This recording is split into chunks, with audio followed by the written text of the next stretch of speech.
नमस्कार प्रिय शिक्षार्थियों, स्वागत है आपका हमारे इस नए YouTube चैनल परिणाम एकेडमी ऑफिशियल पे। साथियों, मैं आज आपके सामने उपस्थित हूँ फिर से बहुत ही शानदार नोटिफिकेशन लेकर। नोटिफिकेशन जो निकल के आया है वो असिस्टेंट प्रोफेसर का है। उत्तर प्रदेश शिक्षा सेवा चयन आयोग की तरफ से यह वैकेंसी निकल के आई है। कुल मिलाकर 107 पदों पर असिस्टेंट प्रोफेसर की, जो कि बीएड और एमएड के शिक्षार्थियों को पढ़ाएंगे, उनके लिए यहाँ पर रिक्तियां निकल के आ चुकी हैं। तो आइए ज़्यादा देर न करते हुए वीडियो की शुरुआत करता हूँ। उससे पहले आप अगर हमारे इस नए चैनल पे पहली बार आए हैं तो हमारे चैनल को सब्सक्राइब करिए, बेल आइकन को दबा दीजिए, ताकि आपको ऐसे ही डिटेल्ड नोटिफिकेशन का एनालिसिस आपको टाइम टू टाइम मिलता रहे। तो शुरुआत करते हैं। यहाँ पर आपको दिख रहा होगा कि उत्तर प्रदेश शिक्षा सेवा चयन आयोग की तरफ से, जो कि प्रयागराज में है, इनकी तरफ से यहाँ पर वैकेंसी निकाल दी गई है। टोटल 107 पदों पर यहाँ पर असिस्टेंट प्रोफेसर की पोस्ट है वो निकाली गई है, जॉब निकाली गई है। और ये जो असिस्टेंट प्रोफेसर है, ये जो कॉलेजेस में बीएड और एमएड जो प्रोग्राम होते हैं उनके लिए स्पेशली ये असिस्टेंट प्रोफेसर काम आएंगे, उनके लिए यहाँ पर है। यानी कि जो कॉलेजेस में बैचलर ऑफ एजुकेशन और मास्टर ऑफ एजुकेशन पढ़ाया जाता है, उनके लिए यहाँ पर शिक्षकों की भर्ती निकाली गई है, प्राचार्यों की भर्ती निकाली, जिनको प्राचार्य कहते हैं हिंदी में, उनकी यहाँ पर भर्ती निकाली गई है। तो फॉर्म भरने की जो डेट है वो ऑलरेडी स्टार्ट हो चुकी है। 23 मई 2025 से फॉर्म भरने की जो डेट है वो स्टार्ट हो चुकी है। और जो फॉर्म भरने की जो आखिरी डेट है उसको हम कहें तो यहाँ पर 12 जून या 13 जून मान लीजिए, 13 जून फॉर्म भरने की जो आखिरी डेट है वो 12 जून, और फीस सबमिट करने की जो आखिरी डेट है वो 13 जून। तो आप 12 जून को ही मान के चले गए, ये मत सोचिएगा कि 13 जून को है।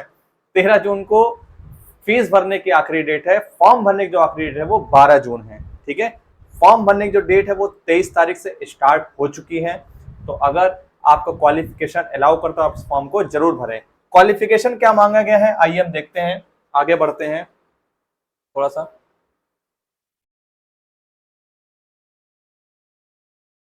हाँ, ये तो मैंने आपको बता दिया डेट कब से स्टार्ट हो रही है।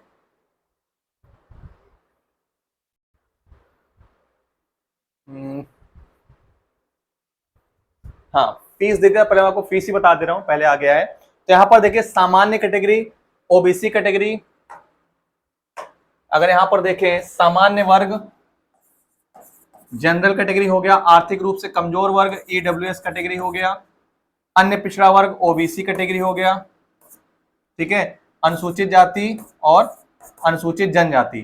तो यहाँ पर अलग अलग कैटेगरीज दी हैं। तो अगर हम देखें यहाँ पर फीस का जो सिनेरियो है, जनरल कैटेगरी, ईडब्ल्यूएस कैटेगरी और ओबीसी कैटेगरी, इन तीनों के लिए यहाँ पर 2000 रुपए फीस रखी गई है। और जो एससी और एसटी कैंडिडेट्स उनके लिए यहाँ पर 1000 रुपए फीस रखी गई है, चाहे वो मेल हो चाहे वो फीमेल हो। और पेमेंट आप किसी भी मोड से कर सकते हैं, debit card, credit card, visa, सबसे। ठीक है,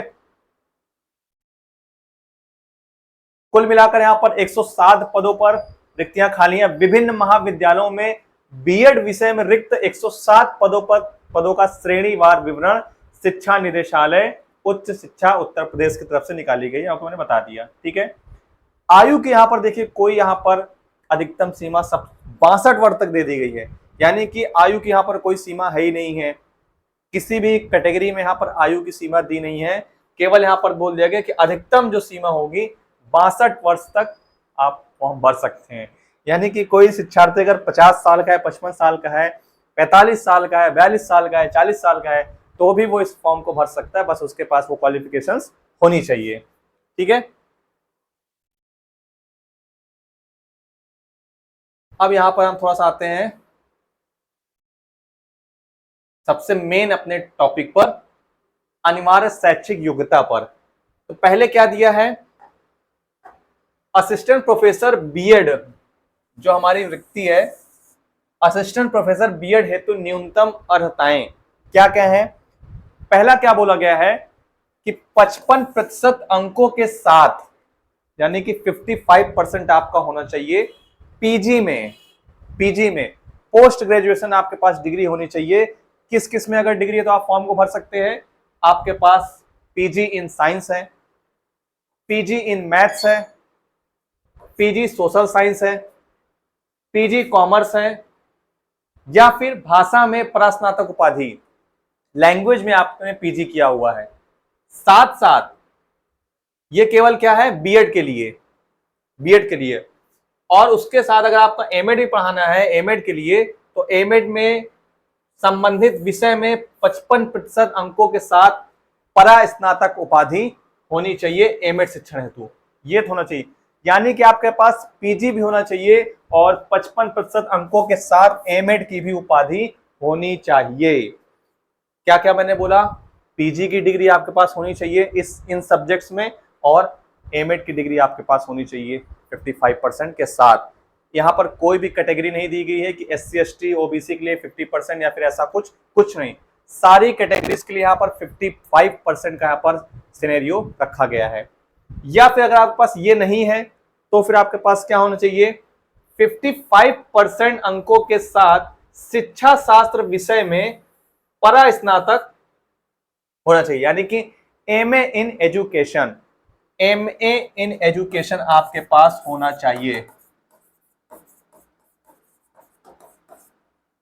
ठीक है, इसके साथ साथ बीएड या बीएलएड या अथवा समकक्ष या मान्य कोई अन्य उपाधि भी होनी चाहिए, यानी कि MA इन एजुकेशन होना चाहिए और साथ साथ आपके पास बीएड की डिग्री भी होनी चाहिए, तो भी आप इस फॉर्म को अप्लाई कर सकते हैं।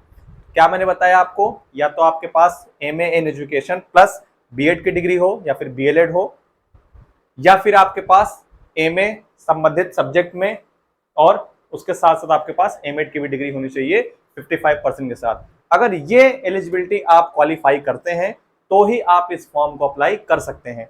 यहाँ पर एक चीज मैं बताना चाहूंगा कि जैसा कि आप सभी लोग फॉर्म देखते हैं सरकारी रिजल्ट पे, तो सरकारी रिजल्ट में एक त्रुटि हो गई है, आप लोग उसको नोटिस करिएगा। वहां पर उन्होंने गलती से टाइप कर दिया है MA इन सोशियोलॉजी, इस फॉर्म के उसमें उन्होंने लिख दिया है MA इन सोशियोलॉजी, तो आप वहां मत ध्यान दीजिएगा, पहले आप नोटिफिकेशन को पढ़ लीजिएगा। तो MA इन एजुकेशन मांगा गया है, ना कि सोशियोलॉजी, इसको हम समाजशास्त्र कहते हैं। ठीक है, तो ये आपके पास होना चाहिए दो चीज। अगर ये भी नहीं है तो क्या है? शिक्षा शास्त्र में PhD अथवा विश्वविद्यालय अनुदान आयोग UGC द्वारा आयोजित नेट अथवा समकक्ष परीक्षा उत्तीर्ण। अब शिक्षा शास्त्र में PhD, ऑब्वियस सी बात है, शिक्षा शास्त्र में PhD आप तभी करे होंगे जब आपका PG में शिक्षा शास्त्र रहा होगा। और आजकल तो ऐसा UGC ने कर दिया है कि आपने किसी भी सब्जेक्ट में आपने PG किया हो, UG किया हो, लेकिन अगर आप PhD भी आप किसी और सब्जेक्ट से कर सकते हैं।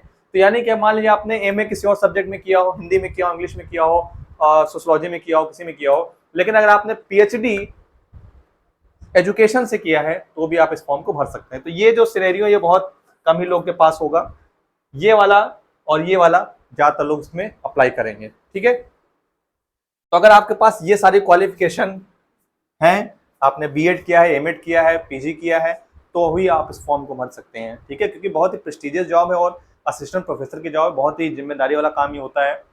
और बीएड और एमएड जैसे शिक्षार्थियों को पढ़ाना मामूली बात नहीं है, क्योंकि वो आप उनको टीचर बनने के लिए आप तैयार कर रहे हैं।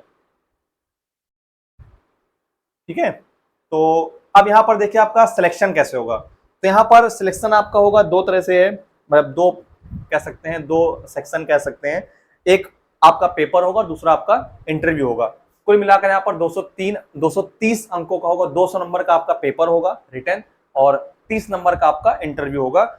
उन दोनों का नंबर मिलाकर ही आपकी फाइनल मेरिट बनेगी। ठीक है, तो कैसे एक बार देख लेते हैं। चयन के आधार पर देखिए, अब यहाँ पर आपको दिख रहा होगा चयन का आधार लिखित परीक्षा तथा साक्षात्कार है, यानी कि एक पेपर आपका होगा लिखित और दूसरा साक्षात्कार। लिखित पेपर रिटन नहीं होगा, ऑब्जेक्टिव टाइप क्वेश्चन होंगे वहां पर, और साक्षात्कार आपका इसका मतलब इंटरव्यू होगा। ठीक है, सही चल रही सब चीजें? हाँ सही चल रही है। ठीक है, लिखित परीक्षा में उत्तीर्ण अभ्यर्थियों को साक्षात्कार के लिए आमंत्रित किया जाएगा। एज यूजुअल आपने एग्जाम क्वालिफाई किया तभी आपको इंटरव्यू के लिए बुलाया जाएगा। लिखित परीक्षा हेतु एक वस्तुनिष्ठ प्रश्न पत्र होगा, सामान्य ज्ञान एवं संबंधित वैकल्पिक विषय। संबंधित वैकल्पिक विषय का अर्थ यह है कि 60 नंबर का तो आपका सामान्य होगा, सभी के लिए सेम होगा। जो संबंधित विषय यहाँ पर दिया, मान लीजिए आपने पीजी सोशल साइंस से किया था, पीजी आपने मैथ से किया था, जो भी सब्जेक्ट्स वहां पर दिए थे, तो सब्जेक्ट के हिसाब से वहां पर क्वेश्चंस आएंगे। ठीक है, आपने मैथ से अगर भरा होगा तो 140 क्वेश्चन मैथ्स के आएंगे। आपने सोशल साइंस से भरा होगा तो 140 क्वेश्चन सोशल साइंस से आएंगे। आपने कॉमर्स से भरा होगा तो 140 क्वेश्चन कॉमर्स के आएंगे। ये मैं कहना चाह रहा हूं। और 60 नंबर जो होंगे वो आपके सामान्य ज्ञान के क्वेश्चन यहाँ पर होंगे, ठीक है, और 30 नंबर आपका होगा इंटरव्यू का, और किसी भी प्रकार की यहाँ पर निगेटिव मार्किंग नहीं दी गई, यानी कि सारे क्वेश्चन आप अटेम्प्ट कर सकते हैं। ठीक है, तो 200 नंबर का यहाँ पर आपका रिटन पेपर और 30 नंबर का आपका यहाँ पर इंटरव्यू यहाँ पर दे दिया गया है। ठीक है, तो ये था यहाँ पर बहुत ही शानदार। यहाँ पर आप देखिए इंटरव्यू जब आपका होगा, जब आप पेपर क्वालिफाई कर लेंगे, तो आपका मेल पे, एसएमएस के माध्यम से और इनकी ऑफिशियल वेबसाइट पे आपका रिजल्ट अपलोड ही हो जाएगा। उसके बाद आपको इंटरव्यू के लिए फॉर्म भरना है, जिसकी फीस यहाँ पर इंटरव्यू की फीस क्या दी गई है, जो अनारक्षित है, आर्थिक रूप से कमजोर है और अन्य पिछड़ा वर्ग, यानी कि जनरल कैटेगरी, ईडब्ल्यूएस कैटेगरी और ओबीसी कैटेगरी के जो लोग हैं उनके लिए यहाँ पर 800 रुपए फीस रखी गई है। आप ये देख पा रहे होंगे 800 रुपए, और जो हमारे एससी एसटी अभ्यर्थी हैं उनके लिए यहाँ पर 400 रुपए फीस दी है, और आप जब इसको सबमिट करेंगे तभी आप इंटरव्यू के लिए जा सकते हैं। और इंटरव्यू जो आपका होगा तो उस समय आपको क्या क्या डॉक्यूमेंट्स लेके जाने वो यहाँ पर सारी चीजें दी गई हैं। जैसे आपका हाई स्कूल इंटर की मार्कशीट आपकी लगेगी यहाँ पर, ठीक है, इंटरमीडिएट का अंक पत्र, हाई स्कूल इंटर मार्कशीट हो गया, प्रमाण पत्र हो गया और अंक पत्र हो गया, प्रमाण पत्र और अंक पत्र दोनों। ठीक है, स्नातक उपाधि यानी कि डिग्री और रिजल्ट, तीनों साल का रिजल्ट और डिग्री भी लगेगी यहाँ पर। ठीक है, और स्नातकोत्तर यानी कि पीजी की भी आपकी दोनों वर्षों का रिजल्ट और उसकी डिग्री, और पीएचडी अगर है तो पीएचडी का, यानी कि सारे ओरिजिनल डॉक्यूमेंट्स आपको लेके जाने पड़ेंगे। ये चीज यहाँ पर ध्यान दीजिएगा कि डिग्री के साथ साथ यहाँ पर तीनों साल का और पीजी में दोनों साल का रिजल्ट भी आपको लेके जाना है, सारी ओरिजिनल कॉपीज आपको लेके जानी है। ठीक है, तो ये था शिक्षा निदेशालय की तरफ से असिस्टेंट प्रोफेसर बीएड और एमएड के लिए यहाँ पर वैकेंसी निकाली गई थी। और उत्तर प्रदेश राज्य के लिए अगर आप हैं तो यहाँ पर आपको रिजर्वेशन मिलेगा। अगर आप अन्य किसी राज्य से हैं तो भी आप इस फॉर्म को अप्लाई कर सकते हैं, बशर्ते आपको रिजर्वेशन नहीं मिलेगा, आप एज अ जनरल कैटेगरी यहाँ पर काउंट होंगे। तो अगर क्वालिफिकेशन आपका अलाउ करता है, आप एलिजिबल है इस फॉर्म के लिए, तो आप इस फॉर्म को जरूर भरें, क्योंकि बहुत ही शानदार नौकरी आपके लिए है। और अगर आप इस चैनल पे पहली बार हैं तो हमारे चैनल को सब्सक्राइब करिए, बेल आइकन को दबा दीजिए, ताकि आपको ऐसे ही डिटेल एनालिसिस वीडियो आपको मिलते रहे। वीडियो अगर आपको अच्छी लगे, वीडियो को लाइक करिएगा, शेयर करिएगा। अगर आपको इस वीडियो में कोई भी डाउट आ रहा हो, कुछ आपको समझ में नहीं, आपको कुछ क्वेश्चन करना हो, तो आप वीडियो के कमेंट बॉक्स में आप अपने आभार प्रकट कर सकते हैं और अपने क्वेश्चन पूछ सकते हैं। हमारी टीम उसको जल्द से जल्द रिप्लाई करने की कोशिश करेगी। मिलते हैं फिर किसी नए वीडियो के साथ, फिर किसी नए नोटिफिकेशन के साथ। तब तक हंसते रहिए, मुस्कुराते रहिए। जय हिंद, जय भारत।